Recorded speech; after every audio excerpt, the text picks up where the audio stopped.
Good evening, good morning, good night. Welcome to another episode of Hong Kong House of Cards. This is Doomship Edition. We've got a little scene between Dmitry Dragomir and Michaela Freeman. Thank you. I don't think that's ever been mentioned up till now. Yeah, I don't think so. He'd know it because he saw our dossier.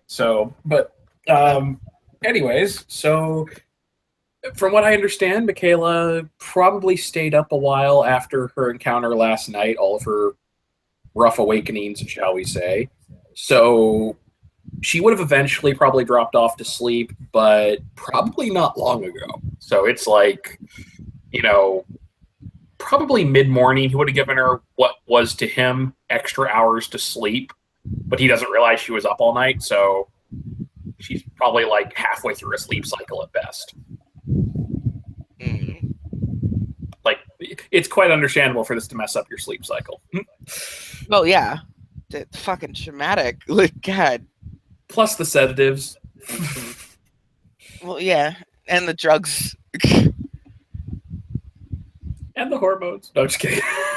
That was weird. No, just kidding. Anyways, in all seriousness, you get a knock on your door. It's a knock because we haven't installed the Star Trek chimes yet. Oh, good. Yeah. You're going to hear, like, the fumbling of somebody who doesn't want to get up, knowing they have to get up. And then the door is going to open, and there she is, wearing, like, an oversized men's t-shirt. Hair all fucked up. But does she have pants? No. She's 5'2". An oversized men's t-shirt comes down to her knees. Fair enough. He just looks at her and goes, all right, I see you're awake. What?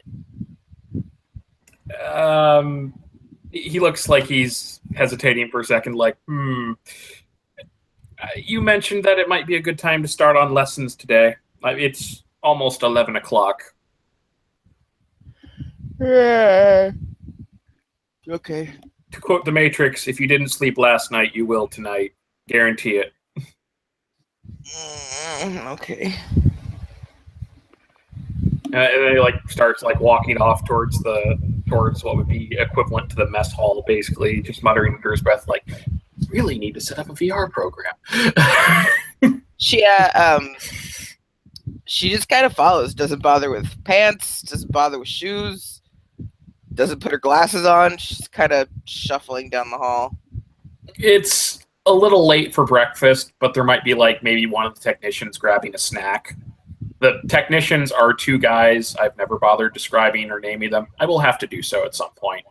And there's also 3 guards. All 5 of these guys are male. They're probably a mixture of races, yada yada. Nameless, faceless NPCs. I will fix that someday. Anyways, so, one of them's just grabbing a bowl of Fruit Loops. He sees her and just kind of scurries out of the room, back towards the lab. She will take the box of Fruit Loops and just eat it dry. Dimitri's like, I'm not the only person who doesn't eat it without milk.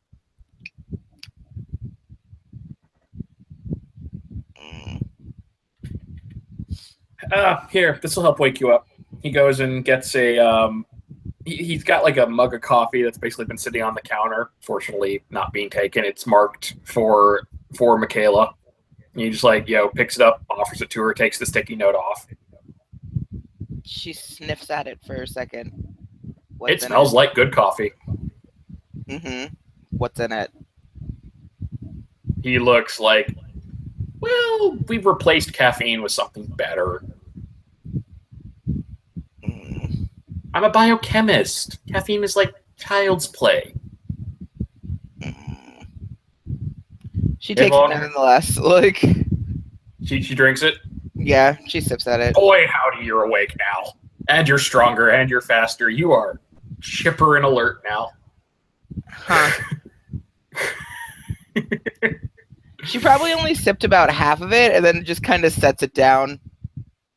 Yeah, more than that, and you're going to start having racing heart probably. I mean, you just still just eating handfuls of Fruit Loops, Yeah, but now you're just like mentally exhausted instead of physically exhausted. Yep. He's just like, so I suppose this would be a good time to start with answering questions. Or I think it's a good idea to mix it as questions and answers. You know, you ask things, I answer them, then I try to fill you in on things you don't know to ask. It is safe to say that at this point, I don't have any questions because I don't have a concept of how broad this is going to go. Start talking. I'll ask questions as you go. Oh boy. Okay, so I'll start with myself and the organization I'm part of. As you know, I'm Dmitry Dragomir, formerly of a group known as the Progenitors. I didn't know your last name. Dragomir. Yeah. Dragomir. It's Romanian. Yeah. Anyways, he doesn't speak with a Romanian accent. He's completely American. It's from Romania. I see. Handful of Fruit Loops. I took many things from Romania. No, I'm just kidding. Just kidding. Anyways, so he just says, so essentially, I'm from the Progenitors. They are one of 5 organizations that work as part of the Technocratic Union, otherwise known as the Technocracy. Think of it as 5 branches of the armed service, all working together for a common purpose, but each with their own areas of expertise and their own idiosyncrasies. Mm-hmm. My organization is known for being masters of medicine, disease, pharmaceuticals, cloning, genetic engineering. Just kind of like trails off. Every organization has different sub-factions, you might say. For my organization, they're known as the Gengineers, which the name should tell you exactly what they do. Facade Labs, which specializes in cloning and replication. And the Pharmacopiasts, which actually are a little more complicated, but I am of the Gengineers, or I was. Mm.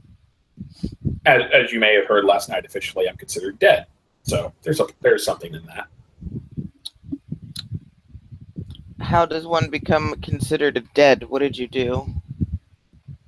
He kind of looks a little sideways, shifty eyes.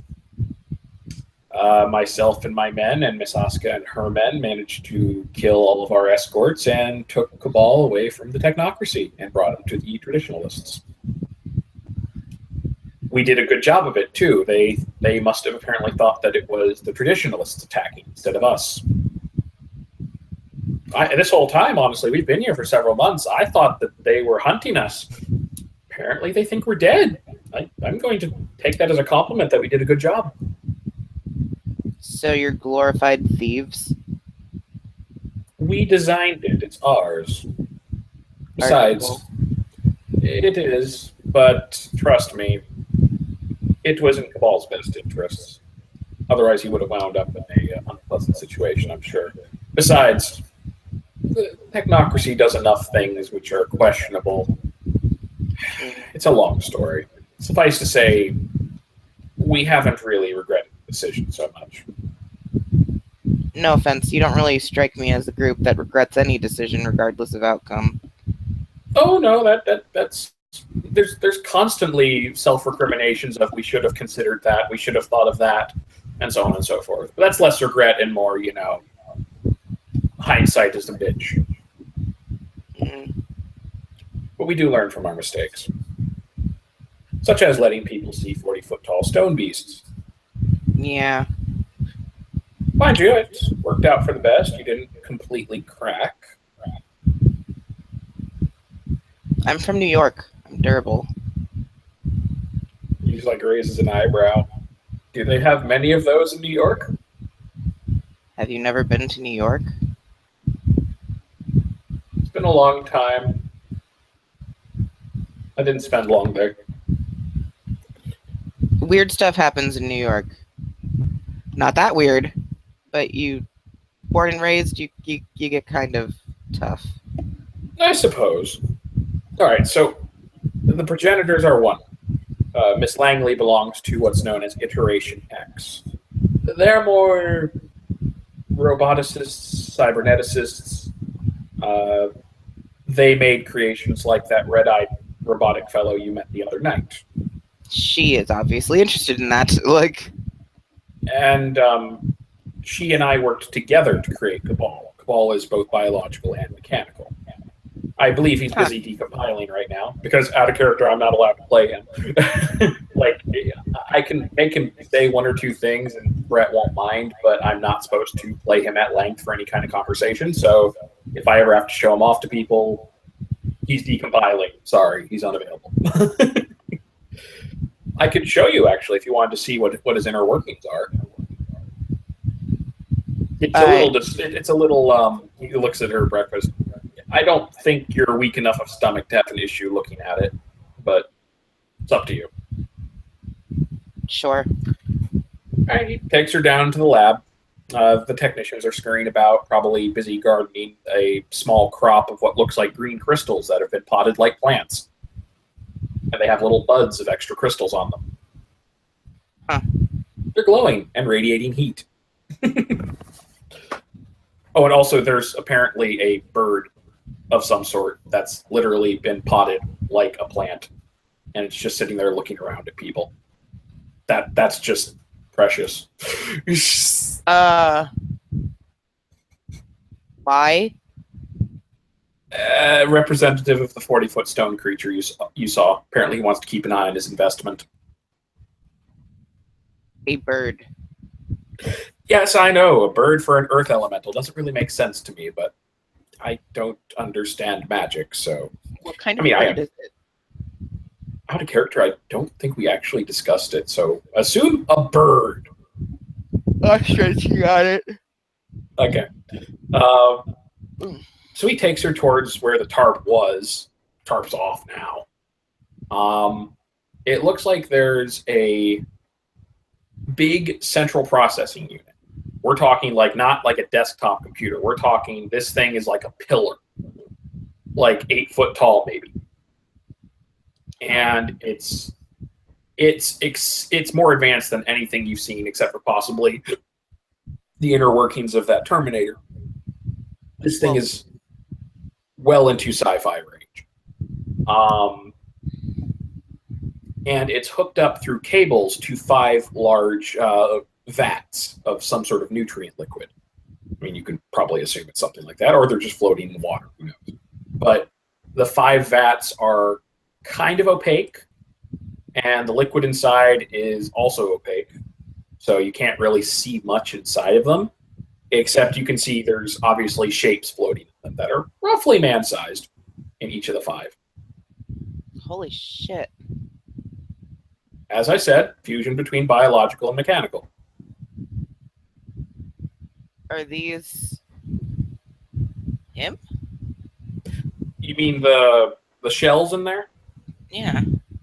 Not really. They help form his decision-making processes. Those are well, frankly, creating more of those has been a dream of mine, but it's beyond my capability. They are essentially prototype clones. They have no mental imprints. They have no consciousness, no awareness. They're literally just, for all I know, one of the vat-grown templates. I'm not sure. The progenitors have been known to supply vat-grown humans to supplement our ranks, but I don't actually know what template was used for them. All I know is that they are simply... They have brains. They just don't have any capacity to use them. But Cabal uses them. So we basically farmed out his decision-making processes to him. Huh. So essentially, his core intelligence is mechanical. But the reason he interacts so much like a biological is because he's capable of making human judgments. It was basically a bootstrapped method to artificial intelligence. But in any case, let's see.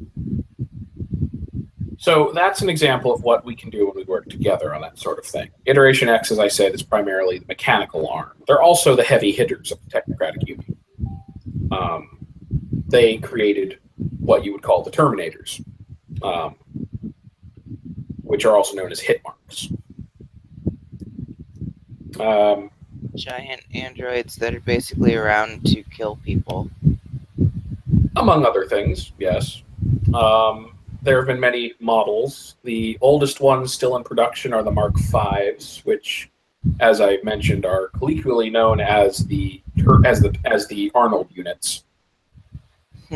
And some of them probably did look like him. I'm not sure. I haven't seen any models of those in a long time. They're supposed to be decommissioned for the most part. The previous models are decommissioned because they were too easily hacked. But we did learn from our mistakes, and progressive models have been harder and harder to hack. Even the Mark V is not actually feasible to hack him remotely. You would have to strap him down and tear out his programming and redo it. As you go up in marks up to the Mark 10, which was the last unit in production when we left, so they must have recently put the Mark 11s in. The Mark 10s are much less obtrusive. You wouldn't know they were machines by the way they talk or act, much like the one you saw. He's very much in that same vein. However, there is a trade-off. They are weaker. They are less durable.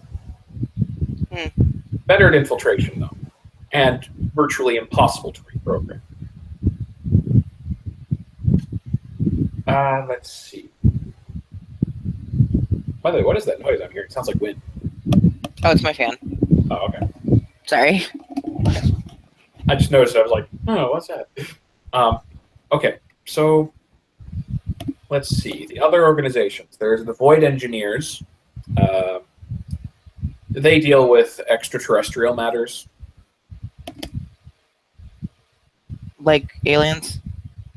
And what you would call ghosts and spirits and the like, and entities from beyond. Okay. They have substantial experience with that. They are experts of what is known as dimensional science, which is one of the paths we learn to study. Actually, myself and Castle King, who you haven't met yet, he's our resident virtual adept. Myself, Castle King, and Miss Langley all have some experience in that. We had to teach ourselves. It was not easy. But we've gained a basic understanding of it. Asuka has more skill at it than the rest of us. Let me see. The fourth arm, I would say, is the Syndicate. If that sounds imposing, it's meant to be. They are a organization that manipulates and controls financial markets as well as any sort of organized crime. They have their fingers in virtually everything. Fiscal matters are their specialty. They make sure the world markets keep clicking, and they have, well, they're not very. He's like struggling for a description. They're shady. Really? I don't know of another way to describe it. Well, I guess that makes most sense. And the last organization is the New World Order, if that's not an ostentatious name. They are what you would know as the Men in Black. Simplest way to summarize it. Complete with what you would consider neuralizers and so on and so forth. Black helicopters and so on. Keep mundane stupid. Yes, basically. Media control, mental manipulation, and so on. Let's see. So, anyways, that's what they are today. Our origins are a little bit older than that. I'm not clear on all the details, though I believe there's some in the city who could probably give you their version of it. You see, as far back as I know, the technocracy came from what was called the Order of Reason, which has its basis much further back in history, I would assume. I'm not sure as to the details. I don't remember. One moment.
right. Sorry about that.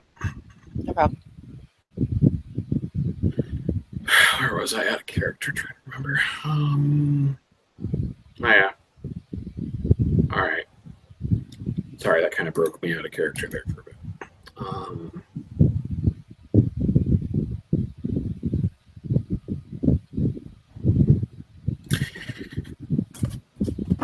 Essentially, the group has its history, but we were reformed as the Technocratic Union maybe a mere 2 centuries ago or so by Queen Victoria, as I understand it.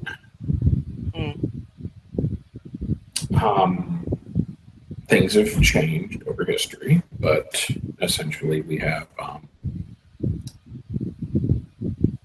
our purpose is to try and keep things from falling apart.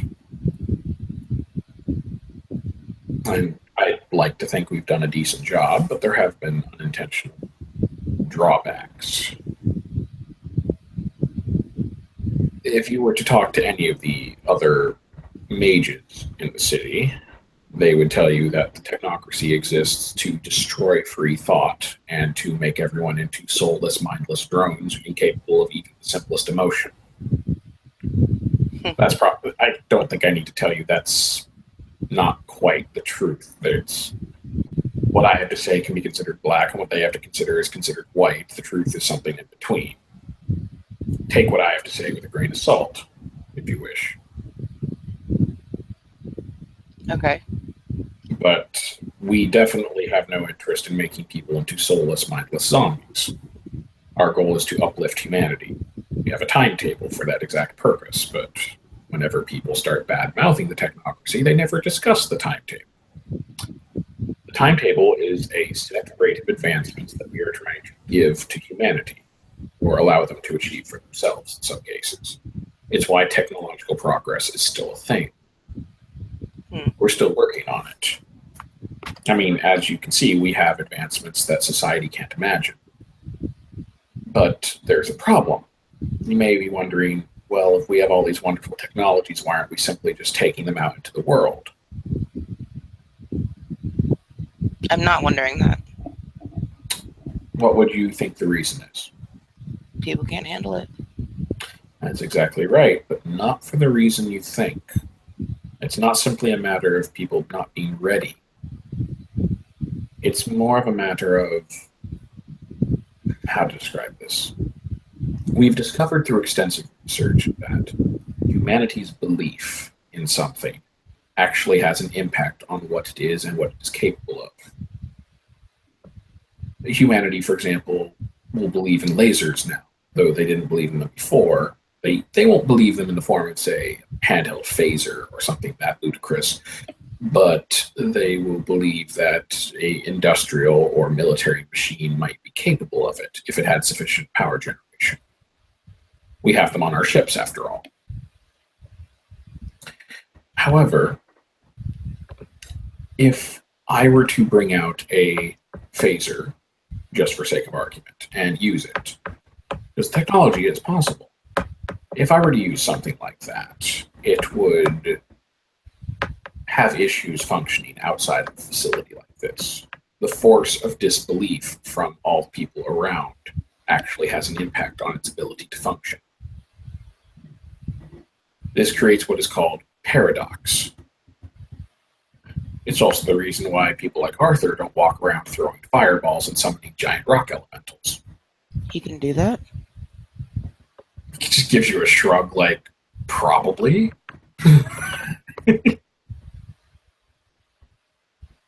He's a verbena. From what I understand, they're like druids. They have connection with nature and spirits. However, I'll give you a better example. If Arthur had the ability to throw a fireball and were to try walking out into the street and in front of people, not only would his spell be likely to fail, it would most likely hurt him drastically. In layman's terms, the force of collective disbelief empowers Paradox to say, that's not what's supposed to happen. How dare you try? And then promptly hit him in the balls with a spiked baseball bat. Eloquent. Yes, but it's to the point. Um, so, what most people do, among both the traditions and the technocracy, is find ways to work under the radar. For example, rather than throw a fireball, if Arthur were to pull out what appears to be a dummy grenade, well, it wouldn't look like a dummy grenade, would it? You can't tell just by looking at it, usually. And throws it at a group of people, it's going to explode. But, well, you understand what I'm saying. It would appear to be a live grenade to everyone else. No one would know the difference. That is how their magic works. In the case of our science, it's simply a matter of trying to do science without it being visible to people. For example, he raises a hand and a bat that was roosting in the ceiling literally flies down and lands in his hand. It looks like a live bat. It looks completely natural. It's sniffing the air, acting very cute. Huh. That's not a bat. That's not a bat. That's not a bat. It is a very advanced machine designed to replicate the function of a bat in every way possible, except we command its movements and we can see through its senses. It's not self-aware, it's simply a drone, for all intents and purposes. The only biological components are the skin that you see here. She pokes it. It probably, the wings and stuff will probably feel pretty normal, but if you poke its body, it's, it doesn't feel squishy enough. Huh. It also doesn't seem, it reacts to the poking like a bat would, just like wriggle, move away, like, why are you poking me?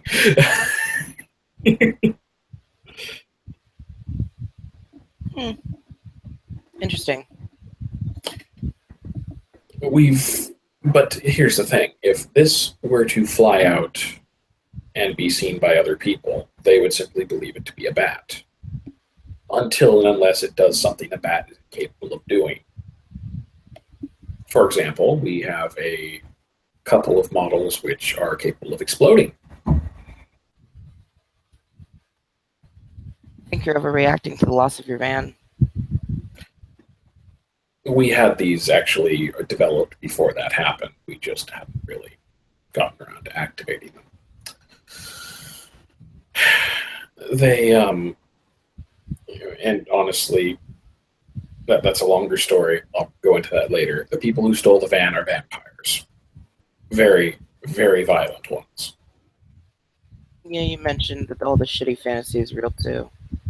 Yes. Now, if you had vampires who were capable of lifting a van on their shoulders, he shows her a clip that shows this Latino woman literally just walking in and just picking up the van over her shoulder like a pizza box.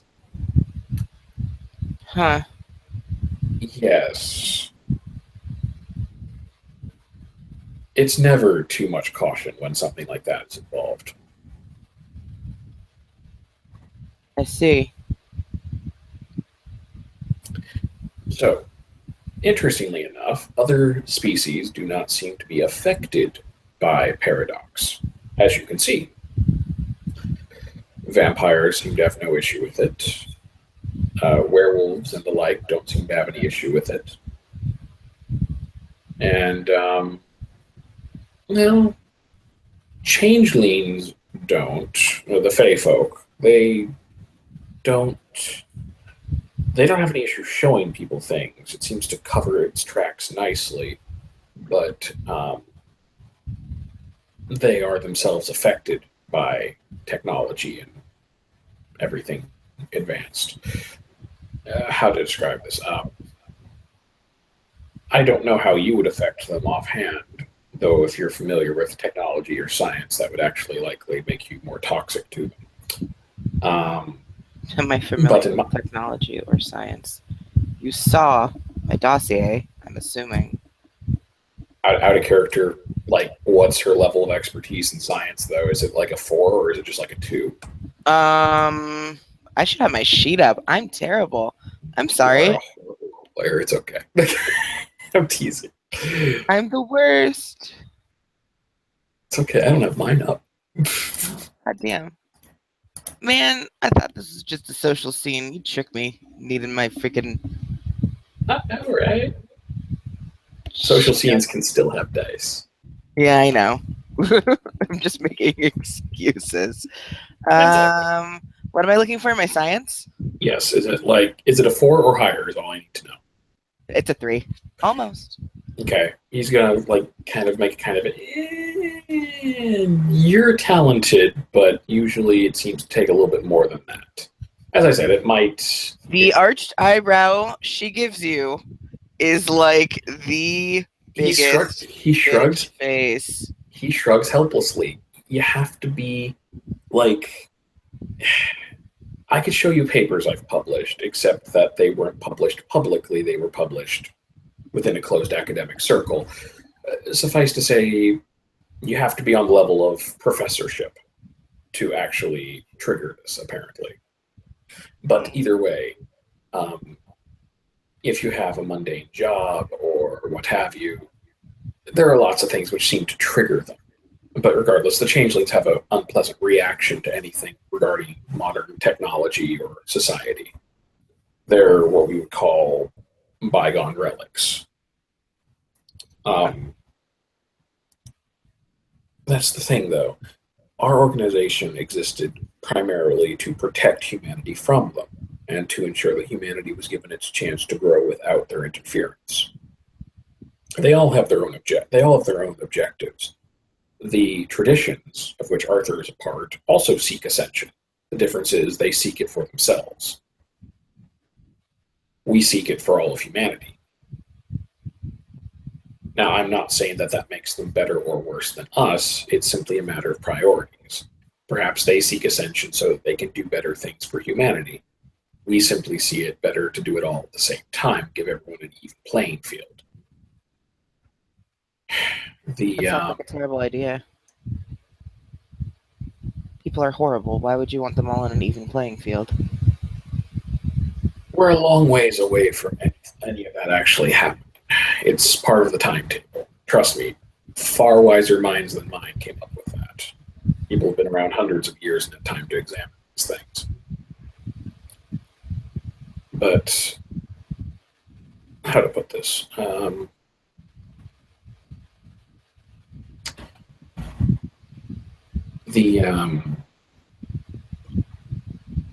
Out of character, my brain is just.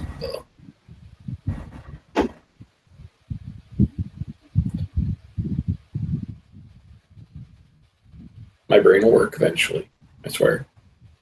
Also, by the way, feel free to have her ask questions because, otherwise, If I think of questions, I will have her ask them. Okay.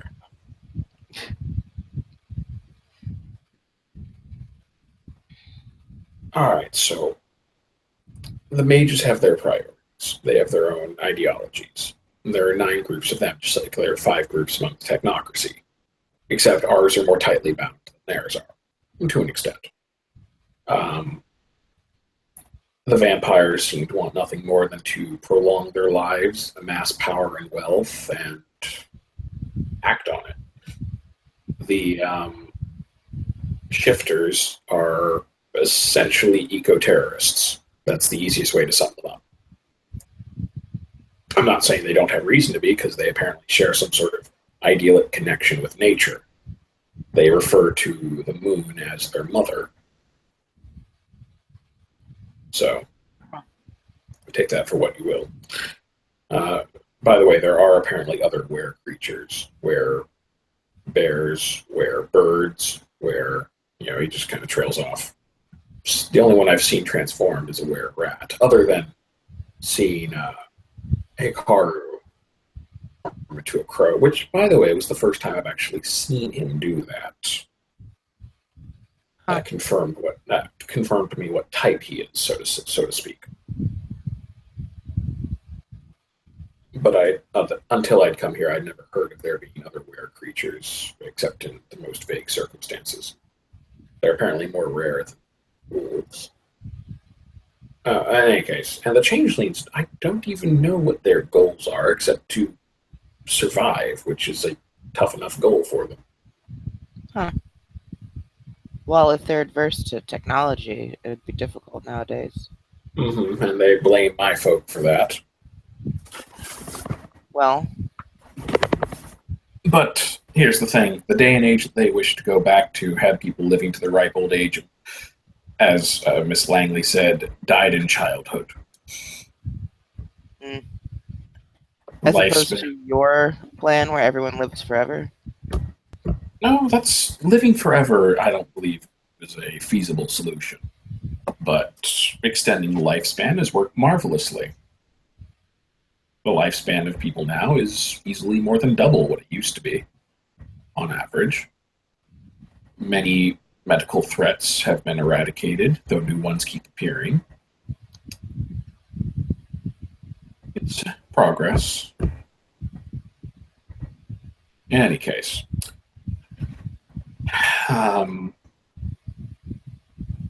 I won't pretend to understand what you are yet. You could be more in tune with Arthur and his people. You could be more in tune with Miss Langley and myself. I'm sure you'll be given every opportunity. With Arthur and his people, she's going to laugh. He shrugs. He says, not all of them are as mystical as he is. There are 9 traditions, and from what I understand, they're all very different. I can list what little I know of them, if you wish, but I would recommend getting the full story from Arthur or someone else later. There are 9 of them. They revere apparently what they would refer to as the 9 spheres of magic. We don't worry about those things here, obviously. It's simply a matter of what science you understand and what science you don't. For example, I understand living sciences. I understand a little bit of dimensional science. I understand some mental abilities, psionics, if you would.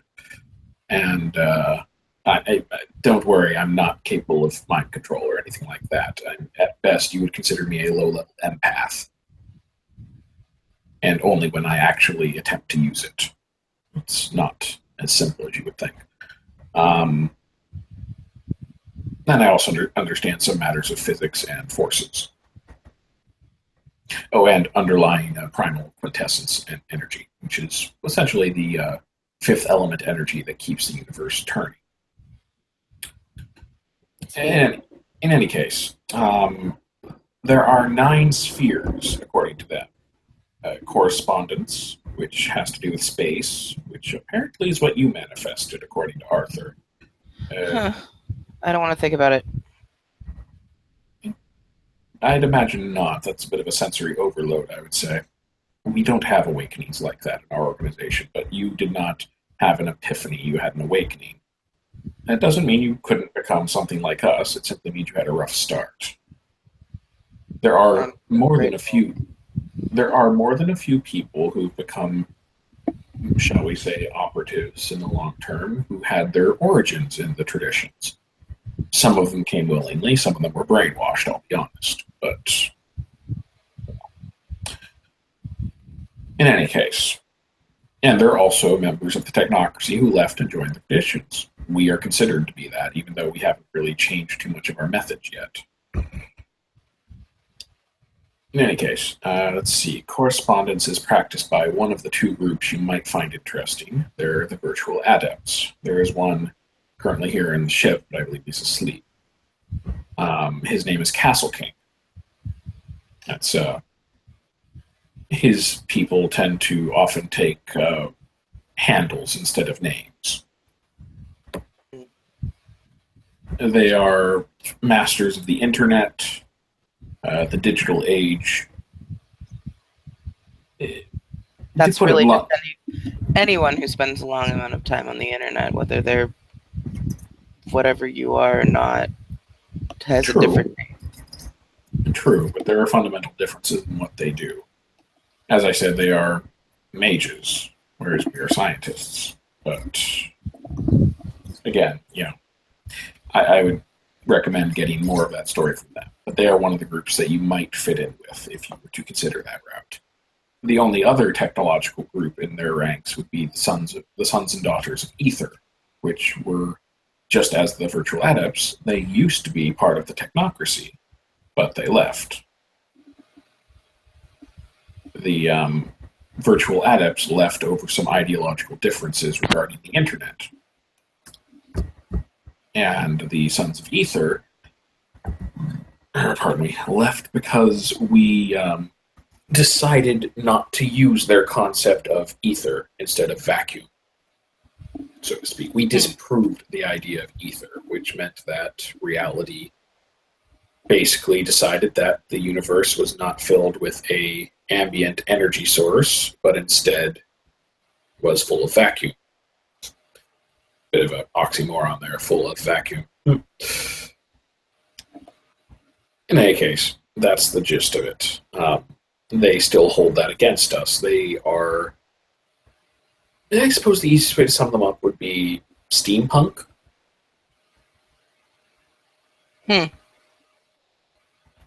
Very retro. Like Victorian era retro, for the most part. At best, 1950s. Let's see, there's also the Thanatos. There's one in the city right now. They're apparently... they're assassins, among other things, as I understand it. And then there's the Order of Hermes, which are essentially an ancient cult that originally came from Greece, as I understand it, or Rome, one of those. And they have very traditional... They're like D&D wizards. Need I say more?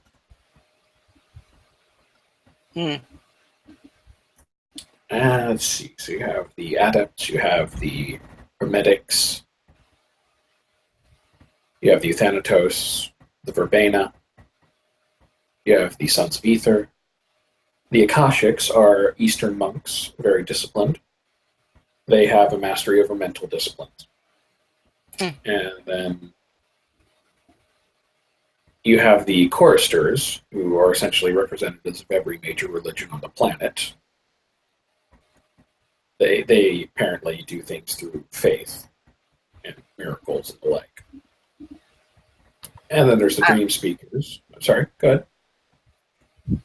That is impossible. I'm simply describing what it looks like to an outsider. For all I know, it's all a sham. But that is how they are viewed. It is viewed that they do their magic through, he uses air quotation, faith. In any case, the... how to describe this? There's the Choristers, and then the Dream Speakers. The Dream Speakers are shamans and medicine men from cultures all over the world. They have much in common. And they are masters of spirit, what we would call dimensional science, but they're much more indirect about it. And then finally you have the Ecstatics, the cult of ecstasy. Sex, drugs, and rock and roll. Very modern of them, though I believe their origins are not quite so modern. That's all that I know of. I'm sure there are other organizations. But those are the 9 major ones. Anyways, so that's the absolute basics. So he looks like he's really hoping you've got some questions because he's kind of like not wanting to ramble anymore.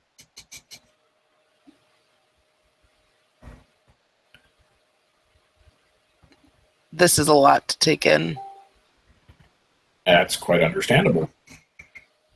She sets down the box of Fruit Loops. Is it empty? No. Damn it. Sugar Buzz.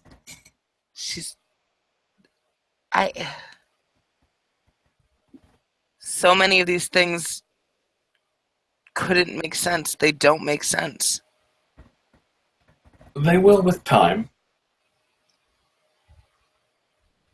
Unless you're referring to like how the traditions do things, because, well, I'll be honest, a lot of that still doesn't make sense to me, and I've had years to study them. How many years? Well, honestly, I haven't spent that much time studying them, more of the vampires and the lupines. But Cabal has an extensive database on all of them. Mm. We managed to get quite the data upload and download before we were done.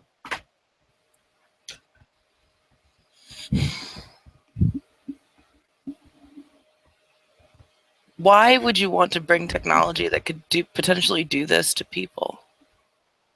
Which part? Any of it. Like, you say that, but if this is, have you ever had a vaccination? It wasn't an option when I was a kid. Wait, it was or was not? Sorry. Was not. And, so yes, I had vaccines. And those vaccines have saved countless lives. But you always get pushback. You always get the people who don't want technology. Yes, but we found that the level of rejection of technology reduces with every generation. Every generation is more open and accepting than the prior one, and though they reject the newer advances as they age, the next generation is all too willing to take them. This generation is, well, your generation, I would say, is quite all right with social media and so on. Once they get maybe 10 years past my age, there's a lot more resistance. But the next generation has no issue with it. It's simply something they grew up with. It's part of the way things are.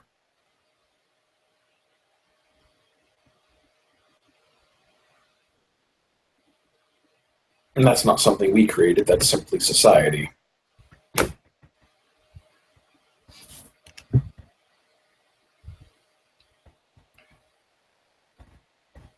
My brain's kind of frozen. I can't think of any more questions for her. Thanks for a minute. Well, I'm sure there will be more information that Miss Langley or Arthur or anyone else could tell you. We can arrange for you to visit a place called the Museum. It's a museum of occult history in town. It's run by not our people specifically, but it's essentially been made into a gathering place.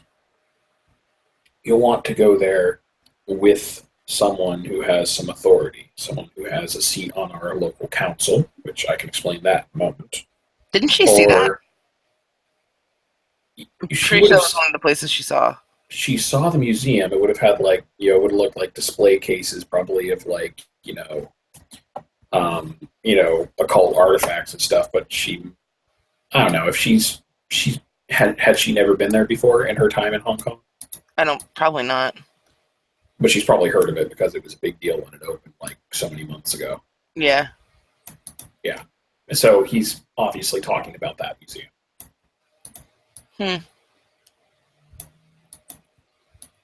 However, you won't be able to get to the VIP lounge unless one of us vouches for you and have to be someone with some authority.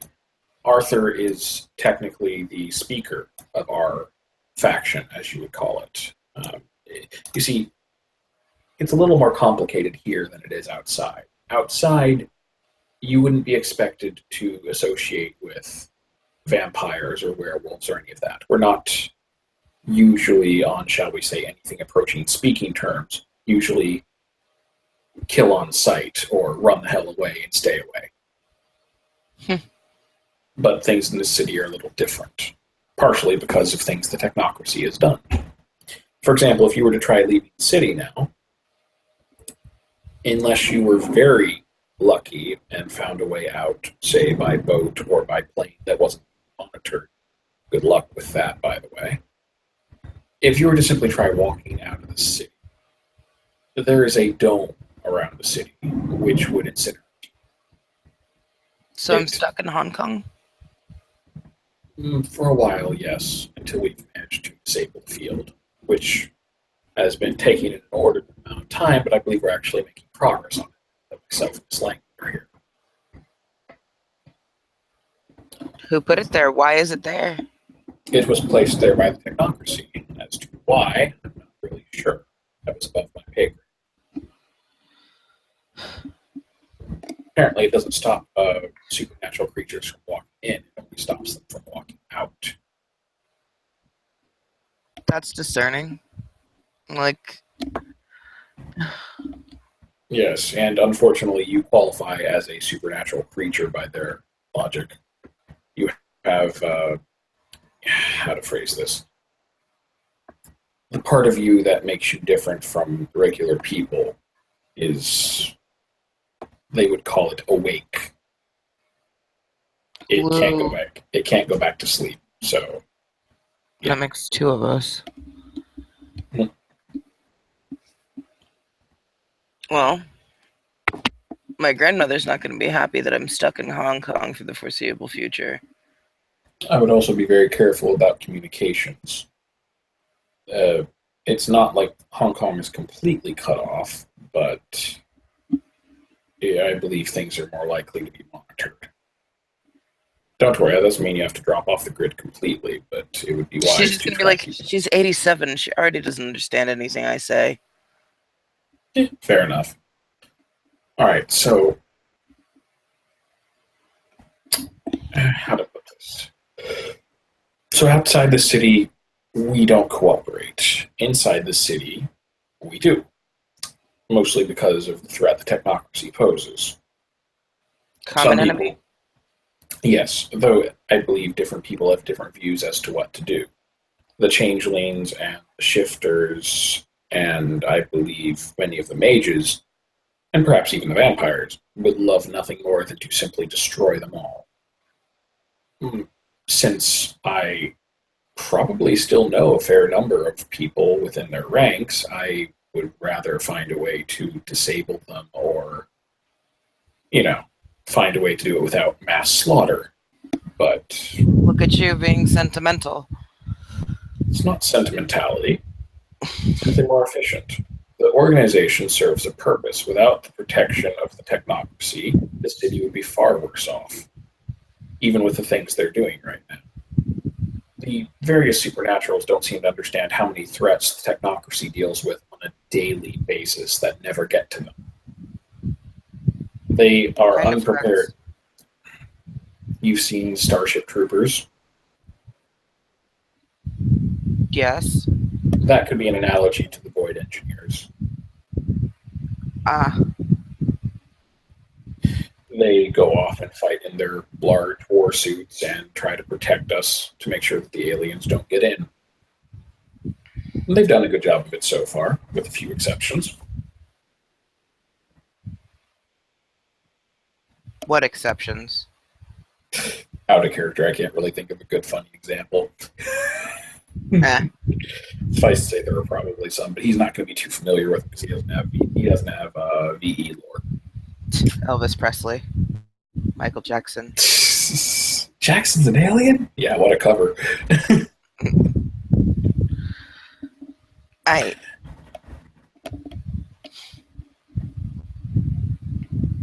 What I would recommend. Here's the thing. I should explain the very basics of how they organize themselves here. In this city, there are 4 houses and what are known as the hosts. The hosts they're like vampires, but not. They're what they have instead of vampires in this region of the world. They're called Quajin, I believe. They have similar functions to vampires. Apparently some of them drink blood. They don't age. And they are walking corpses, preserved. However, if they're exposed to sunlight, the effects are just as lethal, apparently. Though I believe some of them burn and some of them rot. Very unusual. I don't understand the details about them. Yeah. This is their city. All of us are guests, for lack of a better word. The 4 houses are the House of Staves, which are the vampires, the House of Cups, which are the changelings, and the Hessian. the fellow who summoned the Earth Elemental yesterday was a Hessian of Earth. Apparently, they have connections to the five mystical elements and certain animals. I understand. I'm not clear on the details. Anyways, the House of Swords would be the shifters, werewolves, were-rats, were-bears, and so on. People like a card. And the House of Pentacles would encompass myself, Miss Langley, and all the traditionalists. I see. They formed an organization with the help of the hosts called the Tarot Council, which has meetings every once in a while. The last one was about 2 months ago. Before that, a year before that. So things have been a little hectic. They have various positions within the city. Think of them as deputies, each with their own purpose. I hold a position myself, actually, as does Arthur. Arthur is the speaker, which is rather like being president or CEO of a particular faction. He is the speaker of the House of Pentacles. So essentially, we all report to him, though it's a bit more laid back than you'd expect. Doesn't really seem like the type of person you'd put in the front of it. Well, it was him or Master de Saul, and Arthur has a better way of communicating with people, I believe. De Saul can be a little confrontation. He's of the D&D Wizards group. Except apparently he's a couple hundred years old at least. I didn't even know that was an option. He looks like he's 20. Yeah, that sounds like a good option. Well, like I said, they're very traditional. They don't use technology. In fact, I shouldn't say that. DeSalle's quite fine with firearms, but apparently they have a strict aversion to technology other than that. There's always a catch. Yes, there is. Most of the traditions have issues with technology, except for the virtual adepts, the Sons of Ether, who still have an issue with modern technology, and certain sub-factions, but I'm not familiar with the details of that. In any case, my position in the city is that of the seat of judgment, because, as you might have been able to tell from the name, the Tarot Council has people with various, major arcana. I see. I am essentially one of the 3 judges in the city. If there were cases that needed reviewing by the council itself, I would sit in judgment. And my job is to essentially be the one arguing for the harsher sentences. There's yet to be a case. Sentences? That would depend entirely on who was involved and what the crime was, and so on and so forth. So far, most of the factions have been very eager to deal with all their matters in-house. So there's been very little formal understanding of what would allow us to have a formal court. So essentially, I'm nothing more than a figurehead. Though there is another judge in the city who takes his duties very seriously and seems to think that everything is a matter for the judges. That sounds obnoxious. He takes his job seriously. It's better than not. Let's see. In any case, I don't think we should worry about trying to figure out where your skills lie at the moment. But I'm sure we can, between Miss Langley and myself, give you any training you'd like. But I would definitely, hedge your bets and discuss things with Arthur as well. As I said, my understanding of their organization is a bit simplistic. You should definitely get more of the information from them. I see. And if nothing else, if they thought I was trying to poach a, shall we say, a new talent, they would be more than a little pissed if I didn't at least, make sure you saw the alternatives. Because clearly they care so much about your bias. He raises an eyebrow.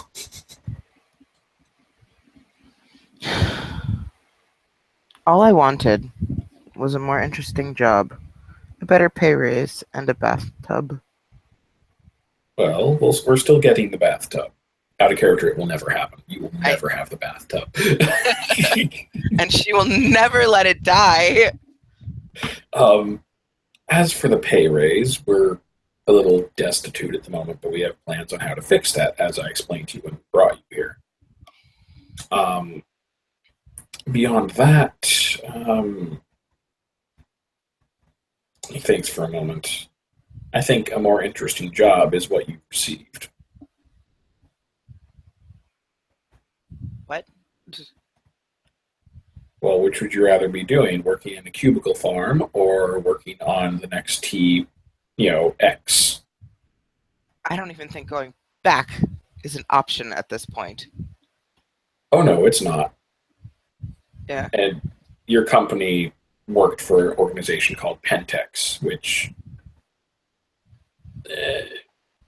think half of the technological advances of my organization with none of the moral shortcomings.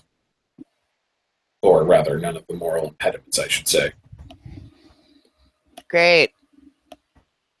They'd probably strap you down to a table and start experimenting the second they realized what you were. So let's not let that happen. No, let's not. If I'm going, I prefer not to be strapped down to a table. He just raises an eyebrow. Tables are uncomfortable. And he's gonna kind of use beds so much? No, they're not. She's going to pick up the box of Fruit Loops again. He's gonna grin. Sorry. In any case, I'm sure we'll have ample opportunities to teach you more. For right now, about tables, about bondage. No. Oh my! No. In all seriousness, he just says, it's quite all right. Out of character, we should probably wrap up the scene about here because I've got to start getting ready for stuff. Is there anything else that she would be asking, or we can just assume they just chit chat and so on? Yeah, they'll probably just keep chit-chatting for a little bit. If I think of anything that would be pressing, I'll scribble it down and bother you with it later. Or bother Benjamin, because they will be coming online in the very near future. You can easily have a session with them. Oh, true. That works. All right. And with that, thank you, players, for playing. Thank you, watchers, for watching, and have a good night.